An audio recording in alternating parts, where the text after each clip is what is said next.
நமக. முருகா சரணம். ஆருத்ரா தரிசனம். திருவாதிரை. மார்கழி மாதம் பௌர்ணமியோடு திருவாதிரை நட்சத்திரம் கூடி வரும் நாளே திருவாதிரை திருவிழா ஆருத்ரா தரிசனம் திருவிழாவாக கொண்டாடப்படுகிறது. ஆருத்ரா என்ற வடமொழி சொல் தமிழில் ஆதிரை என்று அழைக்கப்படுகிறது. அதோடு திரு என்ற அடைமொழி சேர்த்து திருவாதிரை என்று சிறப்பாக கொண்டாடுகிறார்கள். திருவாதிரை அன்று நடராஜ பெருமானுக்கு சிறப்பு அபிஷேகம் ஆராதனைகள் நடைபெறும். இந்த ஆனந்த திருநாளில் ஆனந்த தாண்டவம் ஆடும் நடராஜ பெருமானை சிதம்பரத்துக்கு சென்று தரிசிப்பது முக்தியை தரும். சிவபெருமானுக்கு உகந்த நட்சத்திரம் திருவாதிரை. பார்க்கடலில் பள்ளி கொண்ட பரமபதநாதனாம் ஸ்ரீ மகாவிஷ்ணு திடீரென்று மகிழ்ச்சியில் திளைத்திருந்தார். இதை கண்ட ஆதிசேஷன் தங்களது ஆனந்தத்துக்கு காரணம் என்ன என்று கேட்க, ஸ்ரீமத் நாராயணனு ஆடல் வல்லான் சிவபெருமான் திருவாதிரை நாளன்று நடராஜராக ஆடிய திருத்தாண்டவமே எனது மகிழ்ச்சிக்கு காரணம் என்றார். ஸ்ரீமத் நாராயணனே மகிழ்ச்சியில் ஆழ்த்திய சிவபெருமானின் ஆனந்த தாண்டவத்தை காண ஆதிசேஷனுக்கு ஆவல் அதிகமாகியது.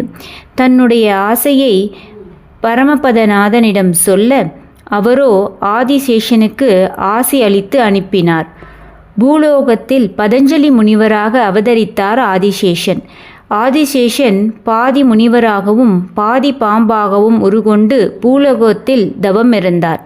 பல ஆண்டுகளாக தவம் செய்து தவம் நிறைவு பெறும் காலம் வந்தது.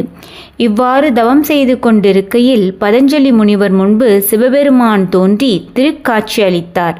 அவரை நமஸ்காரம் செய்து வணங்கினார் பதஞ்சலி முனிவர். சிவபெருமான் அவரிடம், நீ என்னை தவம் செய்த நோக்கம் போலவே வியாக்கிரபாதரும் என்னை நோக்கி தவம் செய்து காத்து கொண்டிருக்கிறார். நீங்கள் இருவரும் தில்லை வருவீர்களாக. உங்களுக்கு யாம் திருத்தாண்டவ திருக்காட்சியை காட்சி அருளுவோம் என்று கூறிவிட்டு மறைந்தார். பதஞ்சலி மற்றும் வியாக்கபாத முனிவர் இருவரும் சிதம்பரம் தில்லை நடராஜர் கோவிலுக்கு வந்து சேர்ந்தார்கள். இந்த உலகமானது நிலம், நீர், காற்று, ஆகாயம் மற்றும் நெருப்புகளால் ஆனது. அவை அனைத்துக்கும் ஆதாரமாக இருப்பது சிவபெருமானின் ஆனந்த நடனம்தான். இறைவன் அசைவதால் தான் உலகமே அசைகிறது. நான் அசைந்தால் அசையும் அகிலம் எல்லாமே என்பதைப் போல் சிவபெருமானின் நடனம்தான் உலகை வாழ்விக்கிறது. நடராஜனின் நடனம் மட்டும் மொத்தம் 108. இதில் சிவபெருமான் மட்டும் தனித்து ஆடியது 48. அங்கு 2 முனிவர்களும் சிவபெருமானின் நடராஜனின் ஆனந்த தாண்டவத்தை கண்டு மகிழ்ந்தார்கள். மார்கழி திருவாதிரையான அன்று ஆடல் வல்லான் நடராஜனின் தரிசனத்தை கண்டால் தீராத நோய்களும் பாவங்களும் விலகும். தில்லையில் சிவபெருமானின் நடனத்தை பார்க்க முக்தி கிடைக்கும். சேத்தனார் வரலாறு.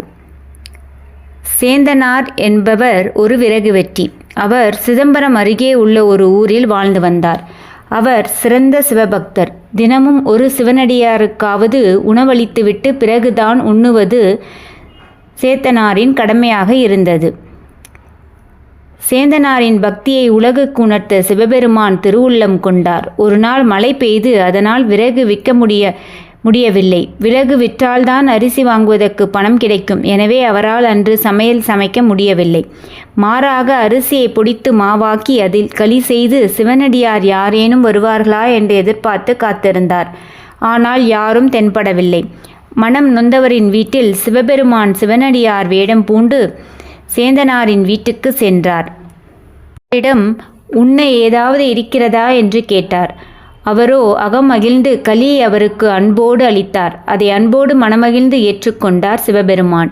எஞ்சியிருந்த களியை எனக்கடுத்த வேலைக்கு உணவுக்கு தருவாயா என்று சேத்தனாரிடம் கேட்டு வாங்கி கொண்டார். சிவனடியார் வேடத்தில் வந்தது சிவபெருமான். அன்று இரவில் சிதம்பரத்தில் உள்ள அரசனின் கனவில் சிவபெருமான் காட்சி கொடுத்தார். சேந்தனார் என்ற பக்தனின் அன்புக்கு கட்டுப்பட்டு நான் சேந்தனார் வீட்டில் களி உண்ட செய்தியை கூறினார். சிதம்பரம்.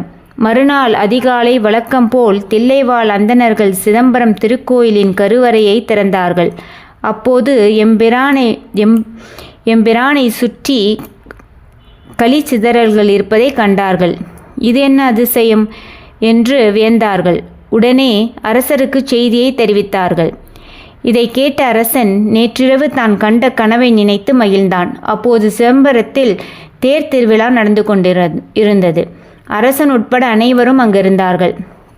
சேந்தனாரும் அந்த தேர் திருவிழாவுக்கு வந்திருந்தார். அரசர் மற்றும் அனைவரும் சிவபெருமானை தேரில் அமர்த்தி தேர்வடம் பிடித்தார்கள். என்ன ஆச்சரியம்! தேர் ஒரு அடி கூட நகரவே இல்லை.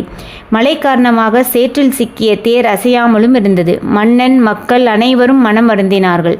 அப்போது ஓர் அசரீரி கேட்டது. சேந்தா, நீ பல்லாண்டு பாடு என்று அசரீரி கேட்டது. சேந்தனாரோ, ஒன்றுமே அறிந்திடாத யான் எப்படி பல்லாண்டு பாடுவேன் என்று எம்பிரானை வணங்கி தொழுது நின்றார். எம்பிரானோ, யாம் உனக்கு அருள் புரியோம் என்று அருள் புரிந்தார். அப்போது சேந்தனார் மண்ணுலகத்தில்லை என்று தொடங்கி பல்லாண்டு கூறியதுமே என்று முடித்து 13 பாடல்கள் எம்பிரானை வாழ்த்தி வணங்கி பாடினார். உடனே தேர் அசைந்தது. அரசரும் சிவனடியார்களும் சேந்தனாரின் திருவடிகளில் வீழ்ந்து வணங்கினார்கள். ஆதிரை முதல்வனுக்கு களி செய்து வணங்கி அவரின் திருவடியை அடைவோமாக. இதன் காரணமாக திருவாதுரையன்று களி உண்ண வேண்டும் என்று சொல்லப்படுகிறது. அன்றைய தினத்தில் ஆடல் வல்லானின் அனைத்து திருத்தலங்களிலும் களி படைக்கப்படுகிறது. அதனால்தான் திருவாதிரை அன்று ஒருவாய் களி என்று பழமொழி வந்தது.